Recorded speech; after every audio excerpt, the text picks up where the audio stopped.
Hey, all you cool cats and kittens. Hey, welcome to another episode of Within the Bee. So, we're going to have a lot of Florida stories coming up at you here in the next few weeks. There's a ton of them, and we just happened to be talking about them here out in the wild, out in the real world, and figured it's a good time to get these on the show here. So, we're going to talk about the giant spider in the woods of Florida.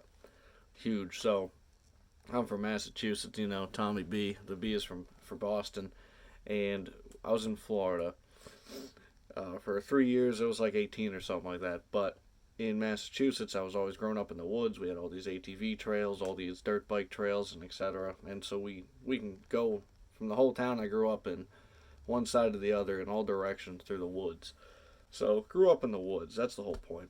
So in Florida, I'm living there, and I see what looks like a trail, like a path, like the typical ones that I would explore. A little younger in Massachusetts, and I had a girlfriend at the time. Her name was Katie. I said, "Hey, would you, I grew up in the woods. This looks like a kind of a woodsy thing. It looks like a path we can, explore." And she said, "Yeah, that's great. It's okay, no problem." So we go in the woods a couple days later. Cool little path. I had just moved down there. Maybe it was a couple months I was down there, and like the ground was like this weird straw, this weird like hay, kind of dead, crunchy. It was very weird. It was a much different earth than I was used to. I'm used to dirt, and there was like no dirt. And the trees are weird. There's this Spanish moss stuff hanging from a lot of these trees, and Floridians say don't touch that stuff or something. I don't know. So we didn't touch it. The whole landscape much different, strange, very odd. Didn't understand it. So there's like a bit of discomfort going through these trails and stuff. Well, as we're walking, me and Katie kind of, have a distance between us. At one point, we're just, looking around and stuff, and I turn around. We're maybe 15 feet away, maybe 20, and I looked at her dead in the eyes, and right behind her that she couldn't notice was this spider the size of my hand right behind her head on this big web that it had created, and it was shaking right behind her head, the size of my hand. I mean, what you're seeing in this video is about what I saw in person. Like, it was, and so, of course, I'm looking at her straight in the eyes. Because what I don't want to do is this. Because, of course, you go like that and you go, huh?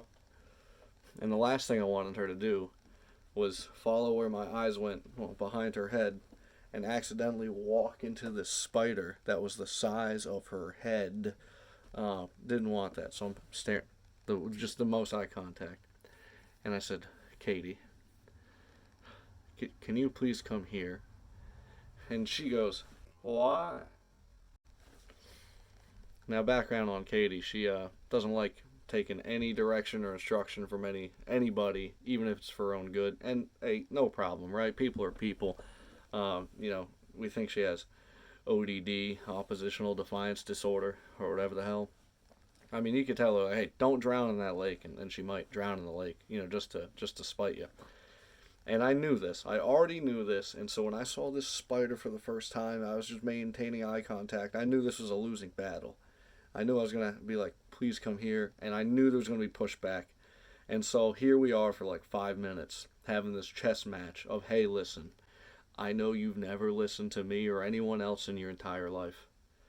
But for this one time, this one moment, I have this sliver of hope that you'll just please come here and stand next to me. That'd be great. Please do that." And I'm maintaining eye contact, and there's a spider doing this behind her head, and it's getting even more rapid. And I'm just like, "Oh my God, can you come here?" Eventually, she walks towards me and looks at me like kind of mad now. She's like mad. She's like, "What?" You know what I mean? Like, what was so important? And I turned around and I said, "Look." And there that spider was. Fucking, just shaking it. Oh, man. And so she screamed harder than I've ever heard anyone scream in my life. Oh, speaking of screaming, that was the second loudest scream I've ever heard in my life. The next loudest scream I've ever heard in my life, the loudest, is on next week's episode of Within the Bee. That was for my little brother. But anyway, that's a whole nother story that you'll see next week. But So she screams because she saw this spider that was just gonna eat her in the face, man. And so we ran out of the woods as fast as possible. And I don't know if I ever went back in the woods in Florida. I don't know, man. There's some weird stuff. There's scorpions and shit, and spiders that are the size of your face. Ain't doing it. Ain't doing it. Love on and live long, dude. I'm out of here.